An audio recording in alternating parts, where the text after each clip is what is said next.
Hello, everyone, and welcome back. It's the Full 40 with Chris, Trevor, and Rob. What? Welcome back. I'm here. You're here. I'm here. We're coming to you live after another Villanova loss. And that's it. That's all we had for this past week because we did a show right after the Xavier game. So, yeah. But we have the DePaul and Marquette games coming up. We'll be back with you after the Marquette game that night. And but I guess why don't we dive in first with Rob? Like, how you doing? What are you doing with all this free time? Well, lots of things. But first of all, before we jump into that, I don't know if you guys have talked about this on previous podcasts. I love the countdown music before we get into this. It got me like in the mood. There's our listeners who can't see it. This, I don't know, whatever apparatus we're using counts down from 30 seconds. Got some jazzy music. I was like pumped to come on the podcast now. So maybe if you guys had that before, I wouldn't have quit. But here we are. So decisions have been made. But anyway, it's good to be back. I missed the fans. They were clamoring for me. I heard there was a lot of fan mail, so I had to stop back in. Yeah, I know it's tough, and I know people loved my hats, so I was going to go no hat, but I figured I'd give people a hat as well. But enough of my rambling. What have I been doing? I mean, Trevor did point this out. I have been tunneling under the city of New York. The NYPD uncovered my doings the past few weeks. For those of you who don't follow New York, like. I don't know. I don't even know what it was all over Twitter today. I think you're good. You don't have to go into it. Yeah, fucking ridiculous. I think we should spend a lot of time on it, actually. I think no one would get it. Actually, Rob was building a tunnel from his apartment to Madison Square Garden so he could cut the line to see Villanova St. John's in a few weeks. There you go. The Nova Knicks. I need the direct connection. What have I been doing? Well, I guess first and foremost, I have a child on the way, so I guess I've been having sex, so that's cool. So yay that. Officially one time. One time. All it takes is one. No, I've got Nicole and I have a baby girl on the way in a few months, so it'll be pretty exciting for that. I heard they're pretty easy and you get a lot of sleep, so it should be pretty cool. So. A lot of extra commonly understood with babies. I should have some more free time to come back after that. But yeah. So I mean that's one big thing. And then other than that, I've been I had a weird professional year. We're gonna gloss over part of that. It's very strange. But I do have something coming down the pipe, which we alluded to at the end of last season. It took a slightly different turn. But I should have in, I think, like 2 months' time. I think we'll have an app out in the marketplace, and we'll see how people react to it. So it should be something cool as well. But yeah, that's my free time. Been having sex once and making an app, and here I am. It's coming down the pike if you're a normal person. It's pipe if you're a porn star. So, well, given the way this conversation we're really off the rails early. Yeah, very early off the rails here. Sounds like we're on the rails. I like so Rob, have you gotten the chance? Have you watched the game? So you're still So this is interesting because I was going to point this out. It is interesting now not doing the podcast. Like my perspective on it is different, but I have watched all the games. And Nicole and I have watched all the games together, but it is different. Like my perspective on it in general is like, I'm able to take a little bit of a step back from it, though I am still very much an alarmist because like, what the fuck is our record? Like it's absolutely wild. Like 4-0 in quad 1 games. Yeah. Like 4-1 in quad 1. Okay, cool. We're like a 2 baby. Like, let's go. Eric Dixon's National Player of the Year. And then, the other games he's not. But yeah, it's been a weird adventure. So I guess my synopsis from not being a podcast host on the regular is still following. This team is like just as frustrating as I don't know if just as frustrating as last year. That's probably not true. Definitely less frustrating than last year. I'm more hopeful of things just because of the upside that we've seen that I don't think we ever showed at all last year. But I'm still just like, what the fuck is going on with these guys? Like, this is not a good shooting team. Like, we're just not a good shooting team. And unfortunately, our strategy is shoot a lot of shots. So those two things like don't really go well together. But who am I? I'm not really a basketball expert. Yeah. Maybe let's start there because that's. I mean, look, there was a lot of names to the game of why we lost to St. John's. Kyle got outcoached. We couldn't shoot for shit, and we didn't play with the level of effort that is needed to play in the Big East, home or away, versus any one of these opponents. So, like,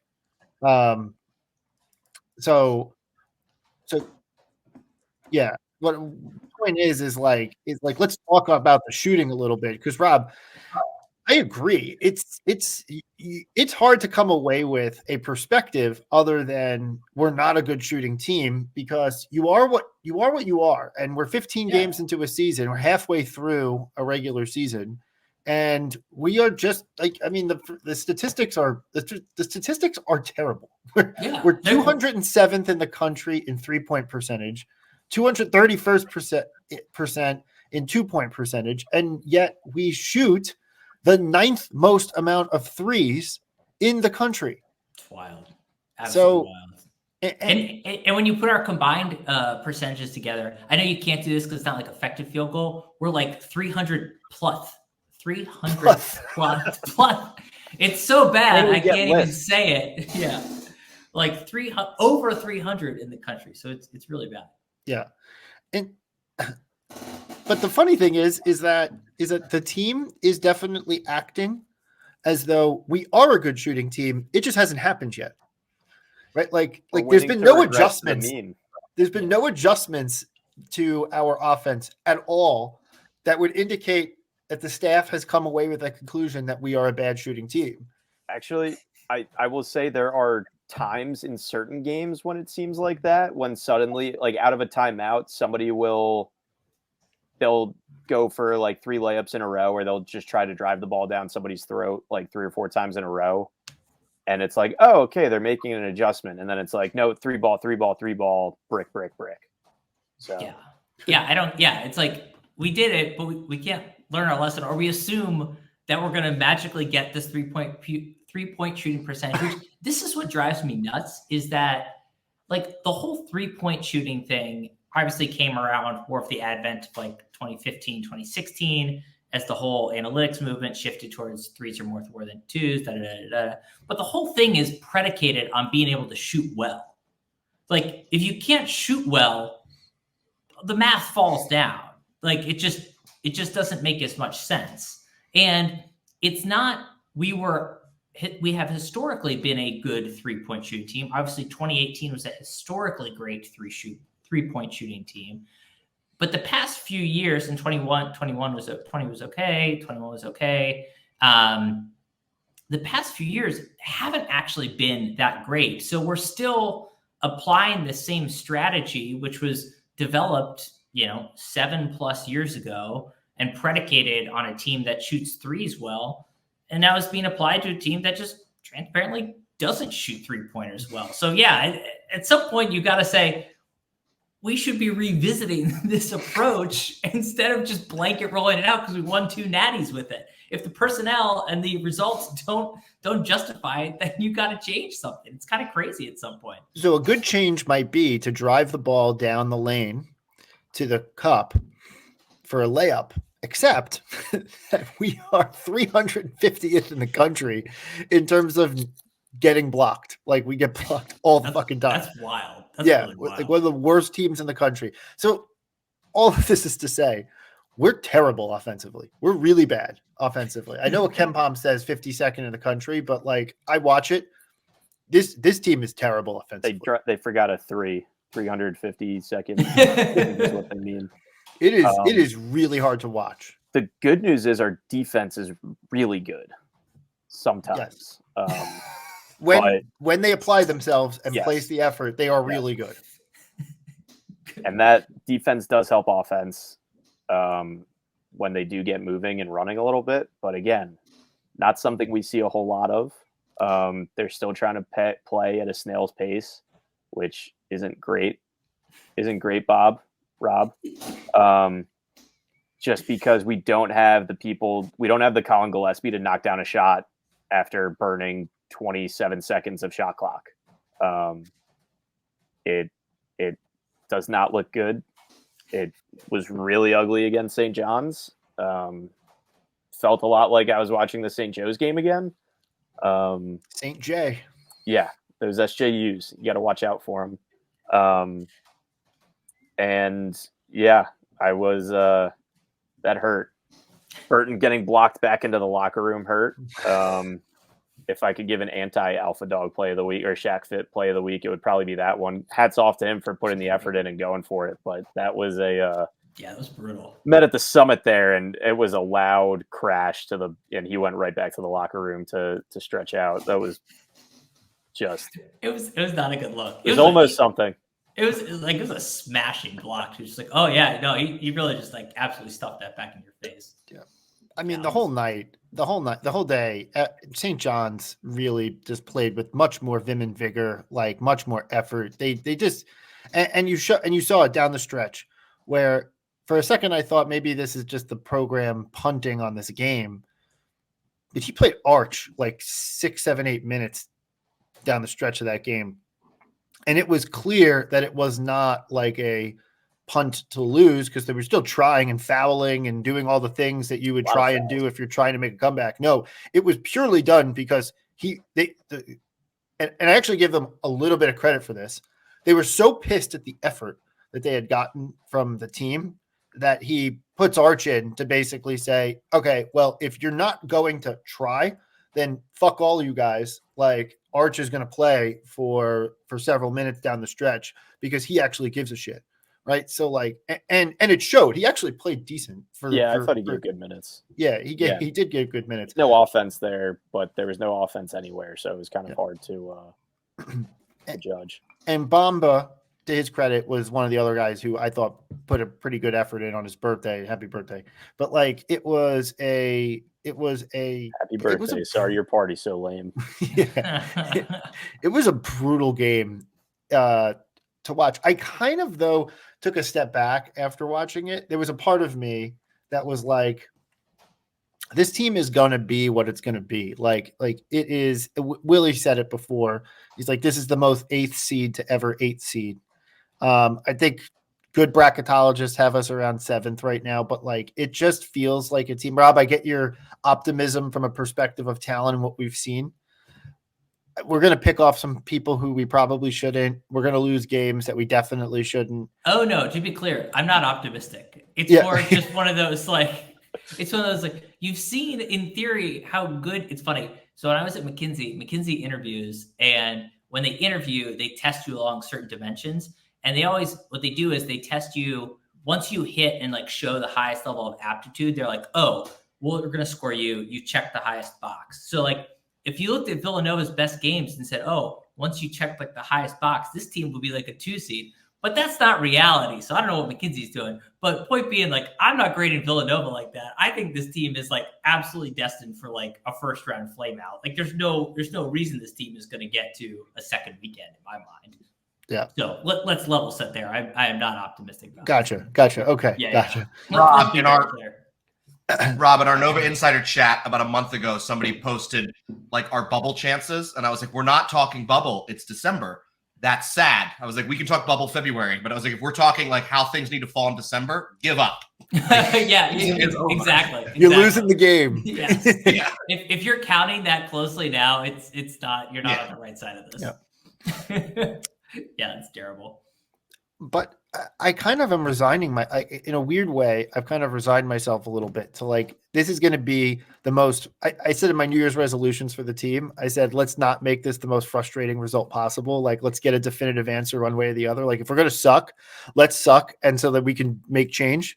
Yes. Or let's be really good so that it could prove that what we have is actually good. And then we can move forward with a little bit of confidence going into the next year. And I said the most likely and the worst possible result is if we just kind of meander. And that's exactly what I feel like we're going to do. I feel like this team is just going to meander to that 8-9 game. Maybe you win it. You probably don't. But if you win, then you're going up against a Purdue where 2019 Purdue is what's going to happen to us. And we're going to get slaughtered and it's not going to be good. But like, that's how it feels at the moment. Could that change? Of course it could change. There's enough talent on the roster that it could theoretically change. Could the coaching staff be right about their big bet? Because that's what it is. It's a humongous bet. You're putting chips in the middle of the table and hope that you hit straight flush off the turn in the river on your shooting percentage. That like, hey, we're going to fucking do this. And we are going to all of a sudden start hitting a lot more threes. And maybe that all happens. And if it does, then I credit to them. But it doesn't feel like it. Sitting here on January 9th, before we're about to play DePaul, before the hardest 5-game stretch of the season, it does not feel like that's going to happen. Yeah, I don't know. What are you, and again, for our listeners, I apologize since I would say I've been part of the podcast regularly. In terms of what you guys, so just cut me off if like you guys talked about this all season, but like, what are we banking? Okay. Yeah. What are we banking on for this potential turnaround? Like, is it, I mean, I just don't even know at this point. Like, I know Blotty, like we talked about, you're like big on Longino, but like, I don't know, Longino just kind of makes a lot of bad decisions and I don't know, disappears for times. Like, what is it? The hope has been regression to the mean, but unfortunately we're seeing that the mean is a lot worse than we thought it was. So everybody's banking on like, oh yeah, like the 3-point shooting will level out, but the level is much, much, much lower than we anticipated. That's what I can say, at least. Like that's been kind of the calling card. Also that, we joke about it, regression to the mean, but the mean is bad. Well, I think we're going to regression to the mode now. Yeah, I'm like looking at like player by player, and like granted, a lot of guys are down on their 3-point percentage on this year relative to other years. Like Housen's down, Dixon's like down significantly. Like he's down 4 more points, volume. Yeah, I guess, yeah. I mean that's fair. And then Hausen in his defense, like what did he take? Like 20 shots last year? Yeah. Fair. So this is his first real Bomba's year. Down, Burton's down 4. Like, well, they're all down. They're all shooting poorly. No, I know. Yeah. I'm not trying to, give anybody a defense here. It's just been miserable. But Justin Moore hasn't done shit the past few games. Like, doesn't even show up. It's like he's not even out there. Like, I just don't understand it. Guy's fucking not doing anything. It's ridiculous. So I do think that there are some like things that can be fixed. But if your calling card of what's the hope that you've seen so far that is actually repeatable that the team can do is when the team plays with good effort, as we talked about, the defense is really good. The defense is borderline elite when they play with great effort. So if you can get that effort time in, night out, you're at least going to put yourself in a position to win some games. So that's the hope, right? That is based in some level of reality that we've seen so far. Now, in terms of like what the program can do, what Kyle Neptune can do, what the coaching staff can do to actually potentially see better results on the floor from a shooting and other perspective, is I think we're at the point in the season where the rotations need to get cleaned up. Like the minutes allocations need to get tightened up. We've belabored this point on this podcast several times about it just being way too willy-nilly, guys getting pulled out after 2 minutes after, from the start of the game. No one's in a flow, etc. I think Kyle, to the chagrin of someone or multiple people on the team, is going to have to start cutting minutes differently. And I also am at the point at this moment in the season where I think that we need a starting lineup shakeup. Obviously more comes back that'll shake up the starting lineup a little bit. We don't know when that is going to be, although some people think that it's going to be on the road trip on the road trip to Marquette. But the But forgetting Moore for just a second, just placing him aside, I think the starting lineup needs a shakeup. And I think where my head's at is that Hakeem Hart, who has been really good from in a lot of different respects, I think he needs to be in the starting lineup over Tyler Burton right now. And that's not a shit talk necessarily on Tyler Burton. Not yet, but it's more of a good comment to Hart, but Hart has outplayed him. Yes. And if you're just going to take Hart, if you're just going to take Burton out of the game or someone else out of the game after 2 minutes of putting Hart, just start Hart, right? Like get him into the flow of the offense, get him going right away from the onset. Finally, if you're not going to have or trust Mark with a starting role on this team, then when Moore does come back, I think Longino should actually stay in the starting lineup. And I think Moore should replace Mark. And again, not a comment at Mark. I actually think Mark would excel and help this team a little bit more if he was that change of pace guy off the bench.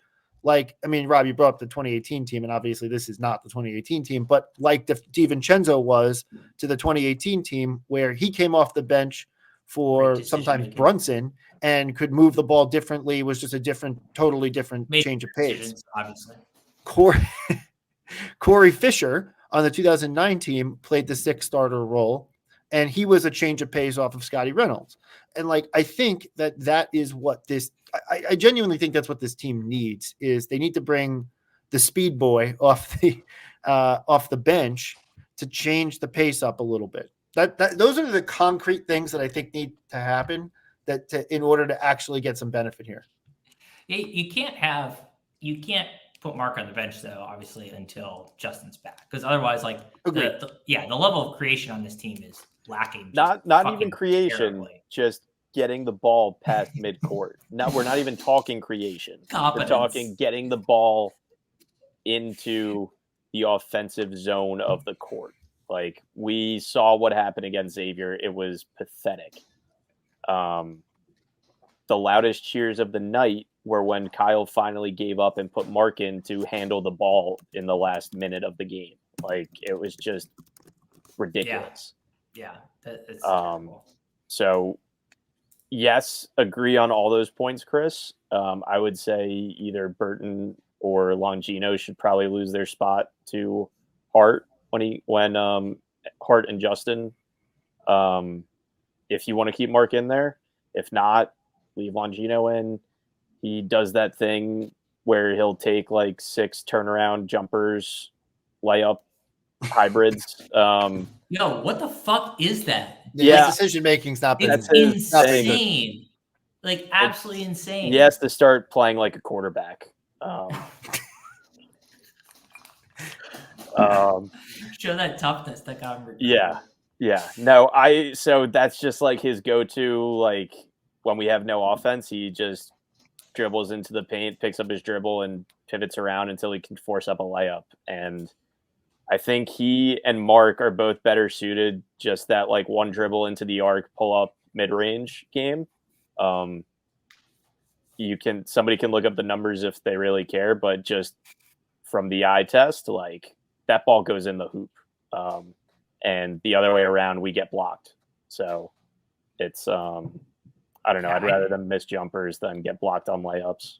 Yeah, it's like it's almost like a bastardization of the jump stop strategy, right? Like, Villanova for so many years got credit. It's like, oh, you drive into the lane, you jump stop, you pivot, you dance all around, and Brunson still gets credit for that in the NBA because he does it like a fucking boss, right? And now it's like we kind of lost the teaching element of that, and it's just like driving to the lane. What am I doing? I don't know, but I'm gonna turn the ball over. Like, that's not the same thing. Like, not at all. You just kind of forgot the important half of that. But okay, sure. A lot of this does, again, it's a lot caused by the fact that we're a terrible 3-point shooting team. Like, the back downs in the post, one of the reasons why that works is because you can't necessarily double up on a guy who's in the post, a guard in the post, because the threat is that he could pass out of the post to a wide open 3-point shooter. But when you fucking suck at 3-point shooting, like, then you're going to get doubled down low, which is going to force turnovers. Like, the offense that we're playing, which this is the other problem, is that we're 15 games in, which we know now that we're probably not a good 3-point shooting team. We're almost definitely not a good 3-point shooting team. The problem is that this is how we've practiced. This is how the entire team's built. Everything's built around this. So how could you just go out and wholesale change the offense right now? Like you really can't. So a lot of my solutions, if you will, are based in like rhythm type stuff where, hey, the 7-8 players who are actually going to get real minutes on this team, get them the real minutes on this team so that they could establish some rhythm. And hopefully just on rhythm alone, you start to see a 1, 2, 3-point percentage lift in 3-point shooting, which would still place us as not good, but that would be a hell of a lot better. And we probably would have won a couple more games in our schedule had we been 1, 2, 3 points percentage wise better at 3-point shooting. No, it's true. I mean, like if you look at, you have to check the scores on it, but if you reduce a couple of those Longino drive into the lane, turn it over, or we're just like taking up a dumb contested shot, and you convert those to a couple points because there's some better decision making, there's a little bit better flow, then a few of our games have just been decided by a couple of possessions. So I think there's some validity to it. Does it solve all the issues? No, absolutely not. But yeah, I think it's certainly a logical thing to do. Yeah, and to be clear, that's not just a Longino thing. Like everybody does it. It's just a Longino thing, Trevor. I don't want. Yeah, no, it's. We found our villain. Yeah, somebody tag him right now. Yeah. But it's just like the way that things have been going, and it's just not going well. I'm like sad today. I don't know. Yeah, it's so weird because if I told you at this moment in time in the season, after the UCLA game, but before Big East play started, that after 4 games of the Big East, we'd be 3-1 in conference and at least tied for, if not have the best record in conference, you'd be like, okay, that's good. I'd probably sign up for that. Except the most frustrating 3-1 to exist. and that's exactly what this whole team has been this whole season. Yeah. It was the most frustrating 6-4 team that I've ever seen in my entire life. Yeah. Look, Friday versus DePaul, which should present an opportunity to get right. And we'll talk about that a little bit. But something's got to get figured out soon because that 5-game stretch, and we talked about this. This is like we're almost to the finish of like the first quadrant of games being done. Quadrant, so maybe a bad term, but the first layer of game, whatever you want to call it, the first tranche of games being done. That second tranche at Marquette, home versus Connecticut, at St. John's, at Butler, home versus Marquette. There is a non-zero chance that the team goes 0-5 in that stretch. Well, that would be good. Non-zero. If the team, I really mean this, and we talked about. I know. I'm agreeing with you. I'm laughing through the pain. I really mean this. If the team goes 2-3 in that stretch, color me optimistic, because 2-3 in that stretch would actually be a very good result. Because KenPom has us losing. KenPom has us losing the first 3 of those games.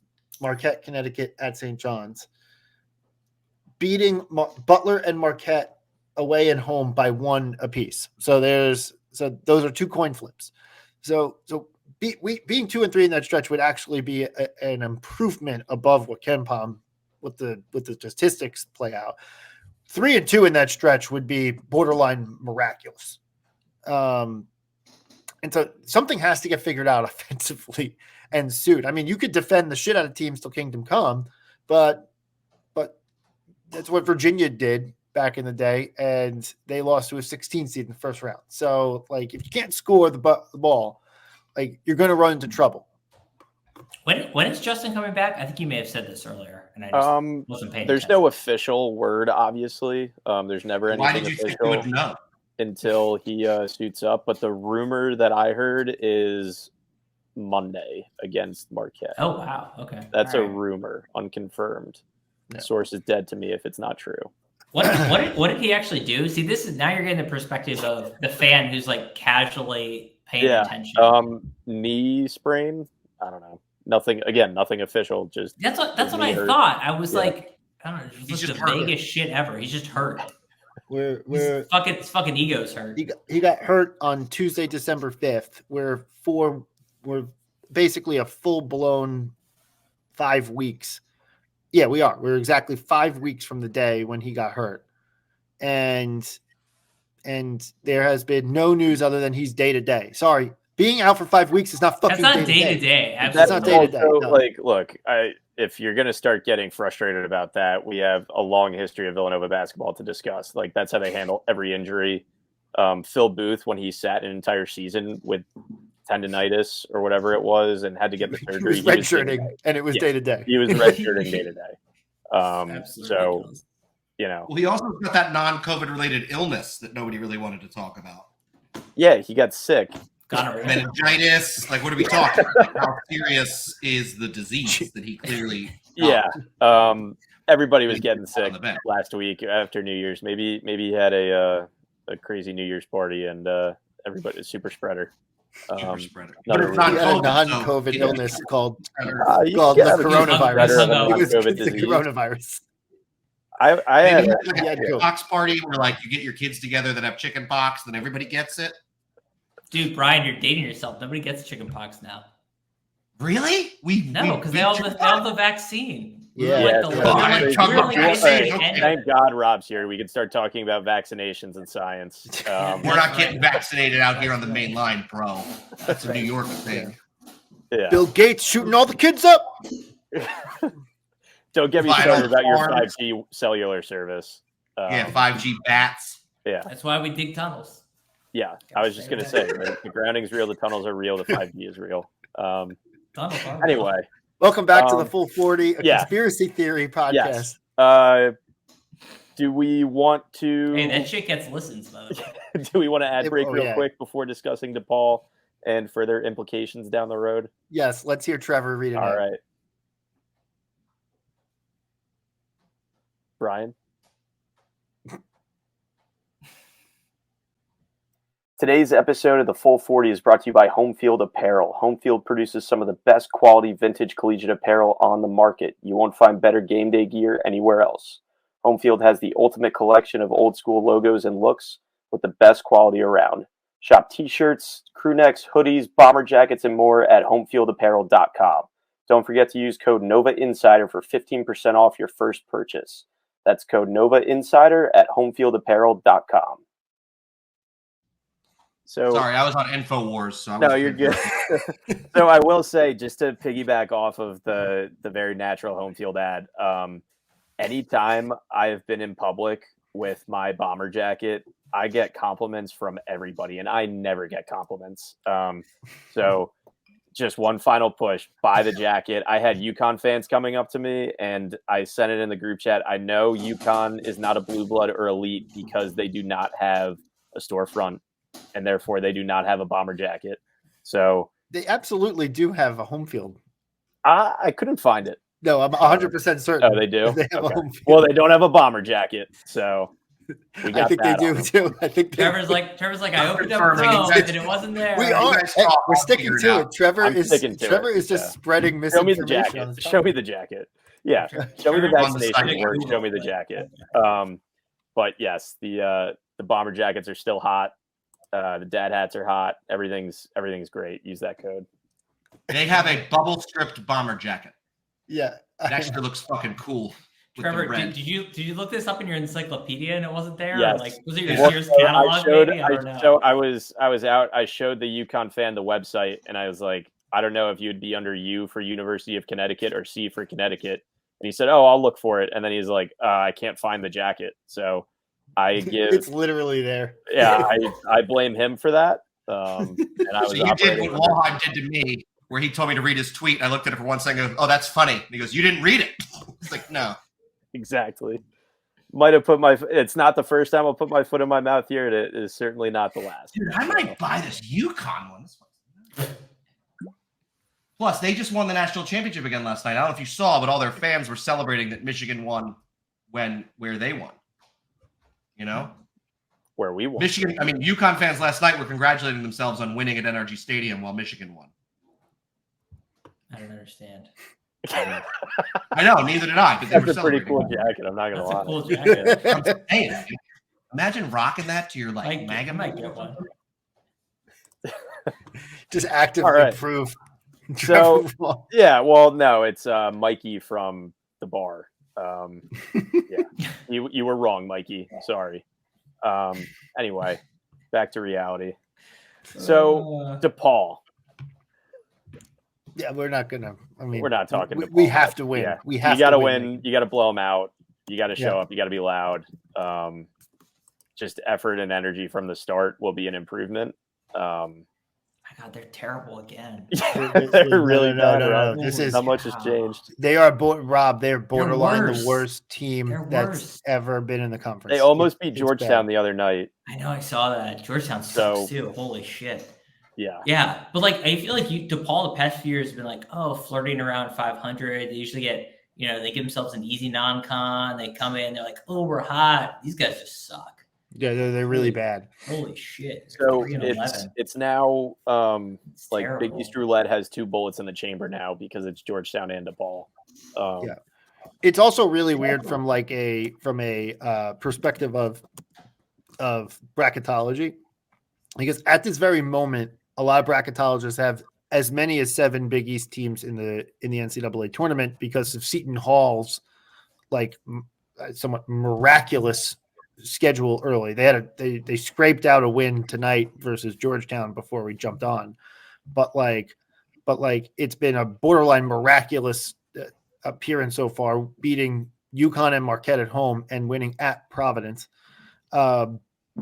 So Seton Hall has jumped all the way into the bubble conversation and on the right side of the bubble as well. St. John's is kind of with us, similar area to us in terms of being in tournament 7-8 type seed.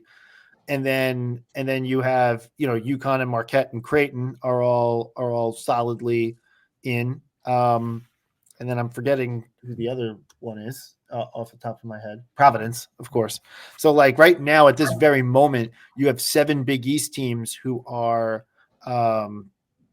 right there for the tournament. Xavier and Butler are outside looking in pretty significantly.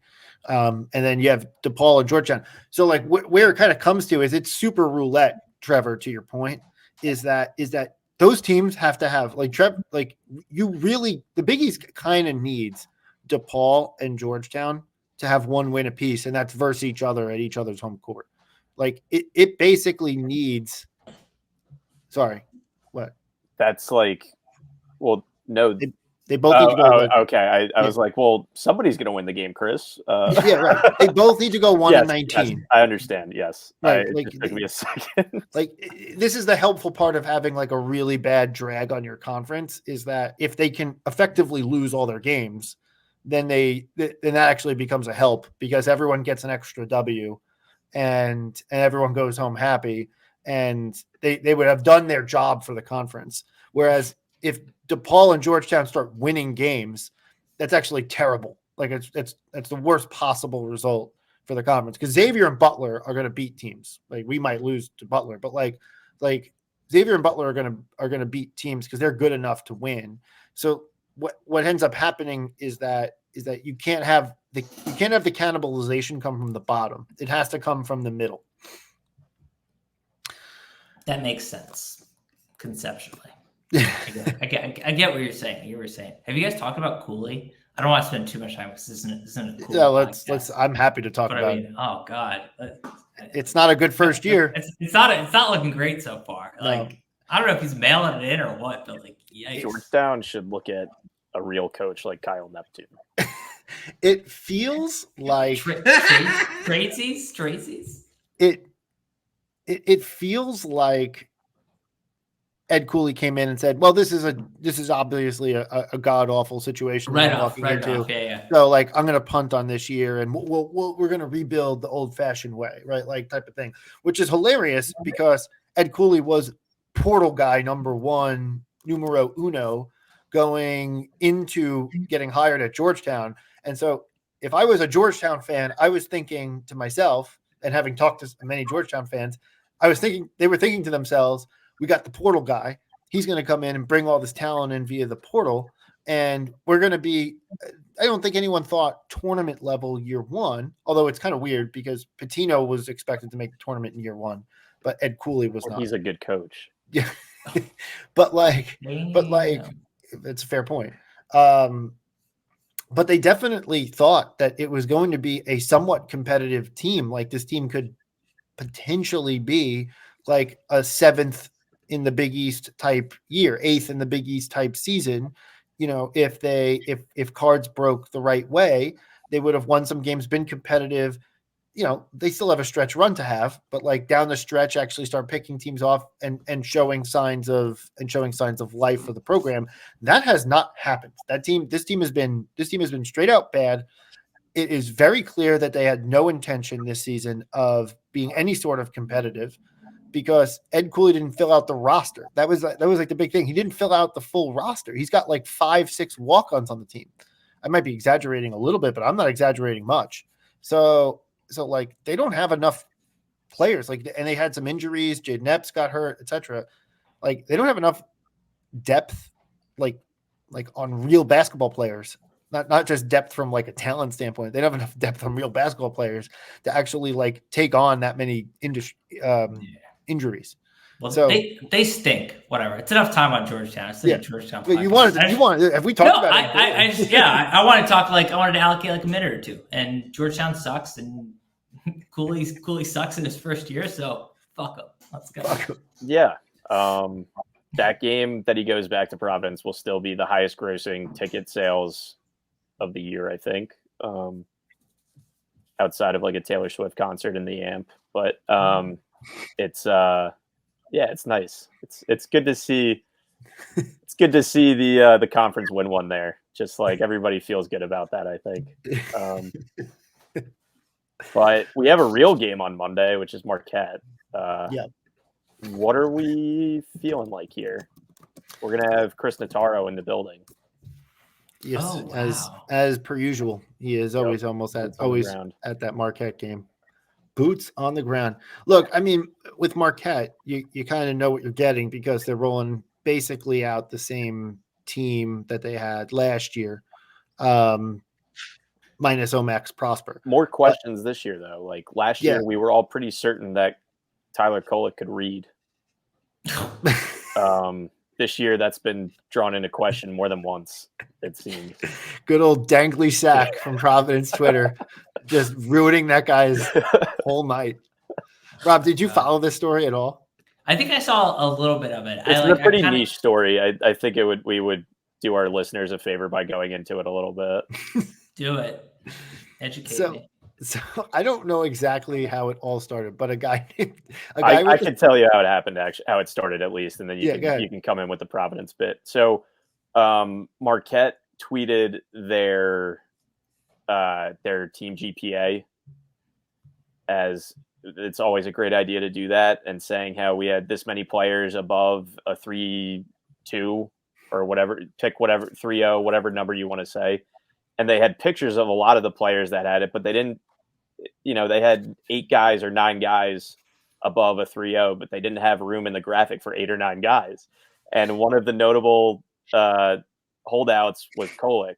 So somebody was like, Tyler Kolek can't read. And he replied to that tweet with somebody being a guy by the name of @danglysack on Twitter. So Kolek bites and replies with a picture of his transcript for the semester. Oh God, what? And that devolved into, it took this many credits and this long for Marquette to teach you how to read. Okay, all right. And then Chris, you can take it from there. It just went back and forth, and because he bit, like you knew he saw it, and there was a Barstool article about it. Oh God! And then it became, and then he was at Providence, and it was right after their break started. But like I don't know, they call the students staying a little extra, call it quote unquote the stay. Yeah, it got everyone amped up, and they all stayed. And so the student section was actually wild, even though it was a break game. And they were all giving him hell the entire game, and they absolutely throttled. I mean, Providence won by 15 at the end. I also, today, I saw, it was probably the same guy. I saw a tweet of a picture of a koozie that said, Tyler Kolek can't read. Did Like a they beer do? koozie. Did the student section do a "You can't read" chant? Because if they didn't, that's just like an absolute miss. Like There that's was like definitely such a. some things I mean, shouted. there's got to be. It's just like it's such a great chant. You can't read. It's so Can he easy. read? I think Has he so. confirmed that? Like a chapter of a Harry Potter book He or like was- something. Like Somebody tweeted He's from not his reading. account, so somebody who You has can voice access to his account can read. you can Yeah. voice text. You guys know That's that. not. I That's spell not everything proof. right. That's But not then proof. because I he need a video posted of his- him reading. Because he posted his transcript, then people pulled it apart because it was like basket weaving and like all the crap fucking classes. So people were all over it. So anyway, Yeah. Never The post your school- transcript. so we're playing Was on it Monday. better than the old Villanova player website? Oh my god! Yes. Oh. Talked about it last year, but not Shane was Clark. Shane Clark? Shane Money Clark. Shane Like- Clark. What's his cat's name? I can't remember. You're looking for it It's right not now. up anymore. You can get like a cached version. Yeah, of it. you can find somebody who has referenced it. It's like It's pretty good. somebody's like it's like historically great websites, like athlete websites. It's archived somewhere. So Monday we're playing the Derek Zoolander Center for Kids Who Can't Read Good Golden Eagles. and who want to do other good stuff too. Marquette Golden Eagles. Tyler Kolek obviously is the headline player. Oso Ighodaro has had a really solid year.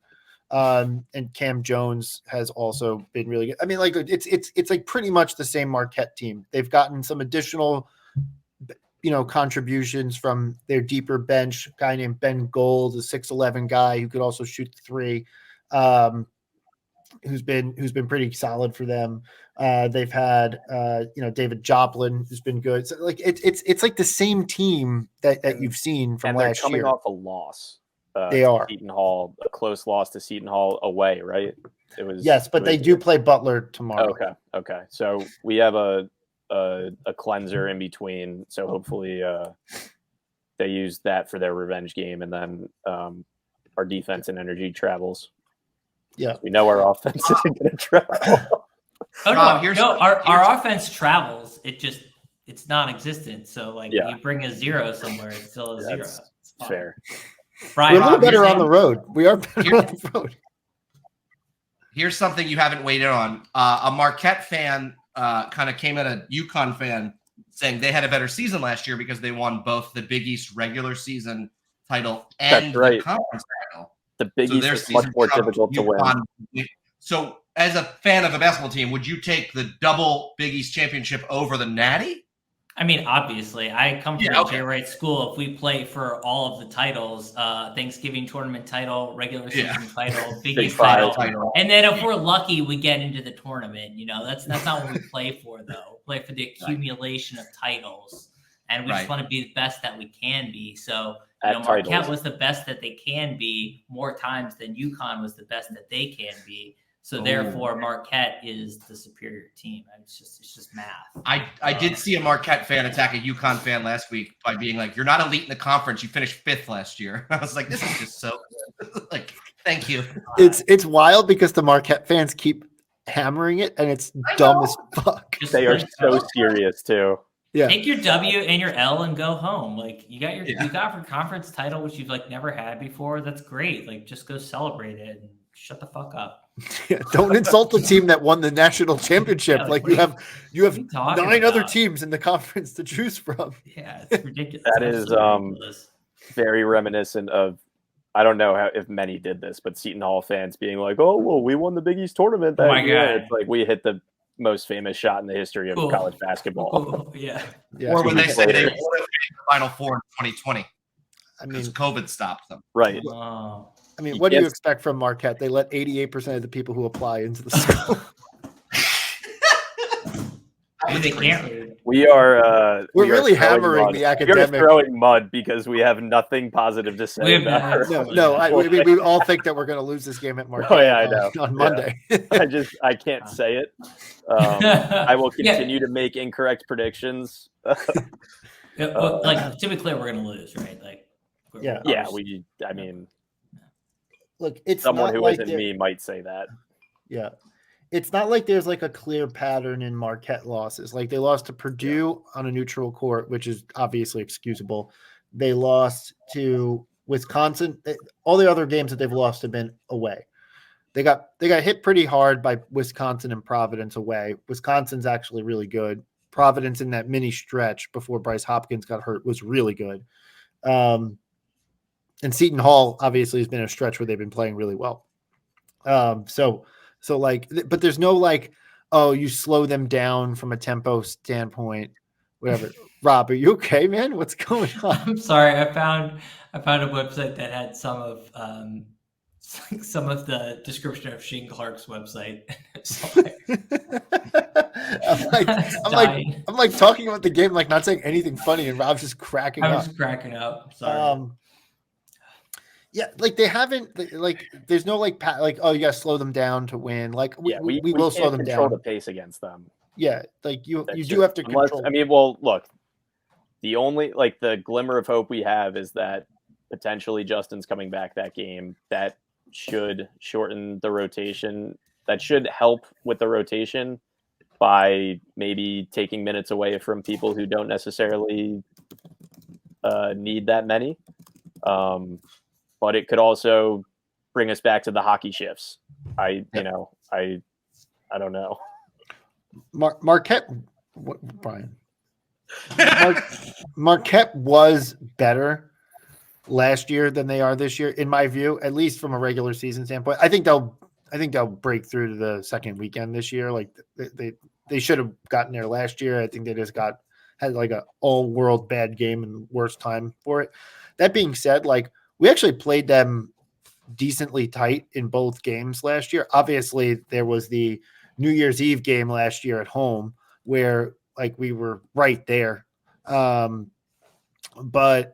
the Rob, I fucking hate you. But the game away, we were also in that game all the way until like the very end where I think they free throw and executed down the stretch to get like a 9-point win. So like you could kind of harp on that, like last year's worst team for us and their better team. Like we still held our own away. So if we control pace, like the game should be relatively close. And if you make plays down the stretch, you win a game. I just don't see that happening. If they beat Butler at home, we beat DePaul so that we can both cleanse from the recent losses. And it's kind of like a fair play game on a midday game on Martin Luther King Day. Yeah, anything can happen, but I'm not counting this one for a win. Yeah, I mean, I was pretty flippant about us losing. Like, obviously, we've beat some good teams. Like, the potential's there. We'll see what Justin Justin obviously is a difference maker. Yeah. Maybe coming back. Even if he comes back, he's probably not going to be in game shape realistically, or, he'll be in game shape for 20 minutes instead of 30 or 35. So I don't know what you're going to get from that. So the upside's there. I don't know that we'll have all the pieces clicking there. So I don't expect a win from that. If Justin was back for, a week or a week and a half at that point, and he was kind of worked back into the rotation, I may have a different answer. But that's not the case. Creighton outstrips Marquette by 1 spot on Ken Palm right now. So there you go. There's your hope. Weird. Creighton's a little bit better per advanced metrics than Marquette at the moment, and we beat Creighton at their place. That's all I got. Super strange. And you never know if Tyler Kola can see that the shot clock is going down, because he might not be able to read numbers. He can't read numbers either.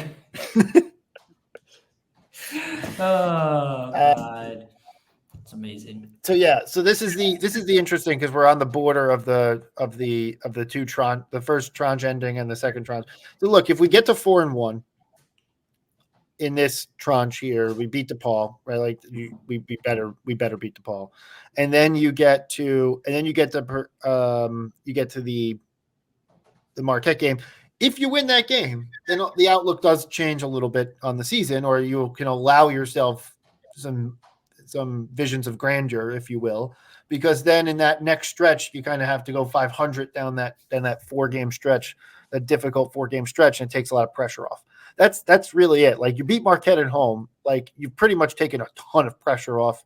At their place, You've taken a lot of pressure off the season, because you've got to get another big time quad 1 win under your belt, and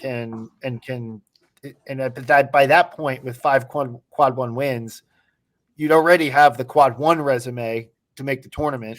And so then go out and just win some games and actually improve your seed line. That's all we do. We just win quad one games. Just That's the hope, right? The hope is that we've won all the quad 1 games. If they pull this out against Marquette, the meter immediately flips from distraught back to cocky, and just to get humbled by Connecticut. So over to we're so back. So again, I don't know how we would be able to control the pace really without Justin back and Effective being back. We don't know if he will be back. So it's just a lot of who knows. Really not much to lose here, except our perfect record in quad 1 games. But I don't know. It definitely like we said after the Creighton win, if you win here, it sets us up nicely to kind of, like you said, take pressure off the back end of the schedule. And then you beat Marquette 1 out of 2. You don't have to beat UConn 1 out of 2. You know, it takes pressure off those other games and kind of gives an opportunity for some mistakes and bumps in the road down the line. I do have a couple of points that you could point to. Their offense, they're not a great rebounding team. Neither are we. Yeah, right. Correct. That's my point. Is that some of the advantages that other teams have exposed, like Xavier down the stretch, right. St. John's, obviously, like they're not a great rebounding team. We have I believe we have a size advantage at most positions. So theoretically, if they're not hitting their best from a shooting standpoint, which they're not actually the best 3-point shooting team either. They're actually just a smidge better than us from a 3-point shooting percentage. They just take less of them, which is smart and intelligent if you're not a great 3-point shooting team. They are really good at twos, really good 2-point shooting team, and they're a decent free throw team, not bad. You know what this is setting up though, Chris? Our game plan is going to be, let's make them shoot threes, and they're going to make 54% of their threes. Oh, yes, of course. Of course. Now that we've spoken it into existence. But stylistically, my point is, they stylistically should not bother us too much. They definitely play a little bit up tempo, but we deal with that. So it's like a practice in the Davis Center against A team versus B team. Right. And the player by player, like the Dixon Iguodaro matchup, I take Dixon, but because he's my guy. But I'm sure a Marquette podcast would say I take Iguodaro. But Dixon's been better this year, for sure. And if Justin's back, then that can hopefully neutralize Kolek a little bit more. It's the supporting cast after that where I think Marquette's got a bit of a leg up. They get better contributions from guys like Cam Jones and Sean Jones and Joplin. So we'll see. Obviously, an even match on the sidelines between Kyle Neptune and Shaka Smart. So, well, are they the sidelines or are they? Yeah, good point. The paint extended. Yeah, that was absolutely nuts. It was pretty funny. I had to explain to the people around me why Patino getting called for that. I called it encroachment. Why he got that warning for being on the court was so funny to me because he was maybe a foot on the court where Shaka played an entire possession of defense a couple weeks ago. Insane. So that was funny. So if you haven't seen it, for the listeners, you can keep Shaka on the bench, you have a chance. Dude is if you haven't seen this clip, go check it out because Shaka is basically coach is up and down the sidelines, but so the possession comes to their half. And he's basically, the ball swings to his sideline. He's basically in the face of whoever was handling the ball. It was Shireman. It was Baylor Shireman. It was ridiculous. And he was moving up and up and down the court with him. I was like, what the fuck is he doing? It was crazy. He was waving his hands all around like he does. And it's and somehow he got a pass on that. I don't know how. It's kind of weird. It was batshit. Yeah, whatever. Do you guys do heart monitors still? We can. We haven't done one in a long time. Yeah, we actually have not been. We've been focused on. Yeah, let me shoot from the hip a little bit here. Jalen Brunson's been absolutely He unbelievable. He's got like a bona fide player of the all-star. week. He was Brunson Chicago's player of the was week. a multiple-time player of the week since we've last talked about. Multiple-time player of the week. He might have had a player of the month. If I'm making that up, I'm making that up. But would be the first time on this podcast. Yeah, they just blew the Trailblazers out tonight. Jalen had a lower scoring night than usual just because they were up so much, so he didn't have to play. But he should be an all-star. If not a starter, he'll definitely be a reserve. He's probably going to be a reserve just because, he's not getting shit for fan not voting much. And I Yeah. know that's only 50% of it, but Jalen Brunson is an all-star this year. Willy would want us to mention that Dante has been playing better since he's been slotted into the starting lineup. He had a big night a couple games ago. Mikal Bridges is over in France right now trying to drag the Nets to relevancy. They're playing the Cavs in France tonight. Are they really? Yeah. Oh shit! I didn't even realize that. I don't know why the Spurs didn't go over, but It seems like a miss. So yeah, that's definitely a Mikal miss. has kind of a shot at an all-star nod, I would say. Just the fan votes aren't there. I'm saying so there ends up being a ridiculous number of all-stars every year due to injuries sustained by the selected group.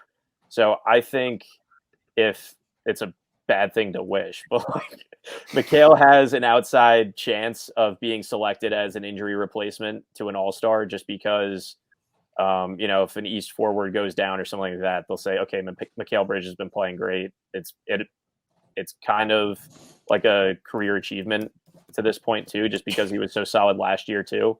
And I think he's someone that they would want to try to bring in as they kind of select like these next gen players to try to bring in for these injury replacements. So he has a chance. Josh Hart's been playing well, double last night or 2 nights ago. I can't remember. Everybody plays for the Knicks. The Knicks are doing well this season. Yeah, the heart monitor is easy. It's just the Knicks and the Nets. The Knicks are doing well. The Nets are Mikal's playing well. Cam Whitmore is putting together like a list of bodies that he is just obliterating in his fast break dunks and broken play dunks. He's been playing really well in space for this Rockets team. That's been a surprise so far this season. Averaging 10 or 12 minutes a game, scoring that, if not more. He's an offensive machine, which is really cool to see him playing in space and just like the added speed of the NBA is really beneficial to his game. Trying to think who else. Whatever. It's a Brunson show. I know. The headline is Brunson is the 13th leading scorer in the NBA. Like 13 is like a random number, but the fact that he's top 15 in the NBA is absolutely absurd. He's also top 15 in assists, and he's leading the fucking biggest market in the country. And he's basically like all the Knicks fans are just like all over him. It's absolutely insane. He's literally, his face is all over MSG. He's legitimately like, look, no one's Derek Jeter, but after Aaron Judge, he is like the face of New York sports. Right? Like, after him and Zach Wilson, and then it's Aaron Rodgers. Aaron Rodgers wasn't because he's the face of the Pat McAfee show, other than the guy who sits there and doesn't fucking talk the entire time. Charles Oakley. but Billy's right. Like Brunson is basically it in New York sports right now. Yeah, he's just like, he's fucking amazing. Which exactly as we all thought it would be. First of all, I absolutely did not. I was totally wrong on this. I will admit. Rob, did you buy the Julius Randle, Jalen Brunson jersey left to right? I have the MSG had with their jerseys the whole 9/11 move hanging up at MSG, which is smart. Oh my God, RJ Barrett. I know. I don't have that. I did get a Brunson jersey for Christmas actually, which is fun. I should have worn that tonight. I don't know why. Knicks or Mavs? Knicks. I got the Knicks. Okay, I don't know if you got like an old one. No, the Mavs ones. I was gonna get a Mavs one years ago, but they were dumb. I was waiting for them to do one of the retro ones for like one of Dirk's years, but they never chose that. They chose like really dumb ones for their city edition. So I just skipped it. And then when he came into the Knicks, I was like, yeah, like they went to their classic ones. Obviously, it's Is the City Edition Knicks one cool? I've never seen it. No, the City Edition Knicks one I don't like this year. I just got one. I got their Pretty basic. I got their away one, basically their blue one this year. So it's like pretty standard kind of classic Knicks. I'm glad we did a heart monitor segment, but I'd be honest that I've actually shrugged away from the heart monitor segment because the program, it's so obvious the program is like every time a Villanova guy in the NBA does well, like they're all over it from a social media standpoint, which is like good, but it comes across to me like very much like, oh, look over there. Yeah. Which is it's this Villanova it's funny, funny, actually happening now. And it's true. And it's what I do too. When if we have a rough week, it's like, well, I can go watch, 7 or 8 guys play in the NBA, and I don't care if they win or lose. It's just more fun that they are winning. But it's just nice to like, it's cool to, Sadiq Bey is starting for the Hawks right now. Jeremiah Robinson Earl is getting minutes for the Pelicans. Jermaine and Colin are carving up the G League, just like they shouldn't be playing down there, but it's just like a minutes thing. And it's a nice escapism, option to have. Yeah. I saw 4 people in Knicks jerseys at a Nova game, which was frustrating, but I guess. Bing bong. I still want to know who hurt Colin last year in practice because like that person's terrible. I could tell you offline. Oh God. Yeah. But the funny thing that we talk about jerseys and heart monitors and everything, the first time that I became aware of Rob was that he and my dad sat either next to each other or my dad sat right behind him at a Pavilion game, and Rob was wearing a Josh Hart Yes, the Lakers jersey. Yes. And he walked in sleeveless with the jersey with his like briefcase over his shoulder. And I did get some commentary from my dad about it. I was quite vocal that game. We sat like in the lower lower deck. Yeah, we were like right behind Father Peter and like said hi to Father Peter before. He definitely gave me a couple looks during the game too. He's like, "Really, dude?" Just like, yeah. So that's mine and Rob's red string theory. I was working that game, and my dad was texting me, and he's like, "Some guy just came in. It's cold outside. Why does he not have a jacket? Because I can. Yeah. I remember somebody. I went to a Madison Square Garden game with Rob, and he just kept yelling, "Dirty, dirty, dirty." Which was awesome. I started then doing it too. Dirty's a great chant for sure. I also had something. And then Chris and I had to leave. Yes. Chris and I had to leave with like 3 minutes left in the game, and they were coming back, St. John's, and he was refreshing his phone on the train and not talking. He's like, "Fuck, we're gonna fucking lose." I really thought we were gonna lose that game. We already left. Like we were up by like 14 or something. And he was like, "We'll have to wait an hour if we don't leave now." I was like, "All right, let's leave now." And he was so angry on the train. I was. Quick side note about that Lakers jersey. I wore it to, I think it was, the year or so after Josh was like drafted. So obviously on the Lakers. And we didn't have as many guys in the NBA then. And I remember a couple people were like, "Why are you wearing a Lakers jersey?" I'm like, "Are you fucking stupid? Like, we have like 2 guys in the NBA and one of them plays for the Lakers. Like, what the fuck do you think I'm wearing a Lakers jersey for?" Anyway, still bitter about that. I don't forget. Nope. Whoever you are, you've been called out. That's right. Unrelated, Awesome. I have to text my dad. Tell him I say hi. Yeah. I did it. I'm podcasting with the guy who wore no jacket. He wore more clothes to the podcast than he did to the game. Tell him I said dirty. Yeah. Tell him Rachel says hi too. Dirty. So, as we wrap up here, Rob, how's it feel being back on the show for a little bit? It was very fun. I enjoyed my guest appearance. My continued lack of education. I think I felt better about it, not actually hosting. I could just kind of pontificate. It was great. And enjoyed some more alcohol consumption during the week, which I haven't been doing as much. So tomorrow morning will be interesting. Sleep will not be good tonight, but it was fun to come back on. I hope to do it again soon. Awesome. All right. That's all we got. We'll be back after the Marquette game. And we will, after that, we'll talk about the games to come versus UConn and St. John's. So we'll be back with you next week. Thanks everybody for listening. And as always, let's go.